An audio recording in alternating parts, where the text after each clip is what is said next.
Messi Ronaldo'dan zo'r o'ynaydi. Bu jahon chempioni bo'ldi.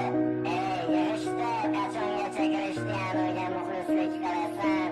Axir u jahon chempioni bo'la olmadi. Chempionlar ligasida ham o'ynamayapti.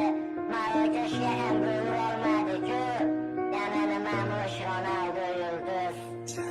Futbolni ermak uchun o'ynamagan Krishtianu, ko'plab yulduzlaring sindi lekin Ronaldo. Balki sen Messiga muxlisdan olmaysan, boshqasini uni qirol deya atab oltin to'pini sanarsan. Ammo qilgan harakating ketadi bil besamar. Ronaldo bo'lmaganda yulduz bo'larmish Benzema. G'iybatin qilib charchashmadi Portugal o'g'lonini, Messiga fanat deyishar Ronaldoning o'g'lini. Har daqiqa har soniyada to'xtamadi, yugurishdan kibrga bo'lmadi do'st, nochorlarga berdi yordam. Ronaldoni yomon deding, kulganing rost ustidan. Unda nega yaxshiliklarini chiqardingiz?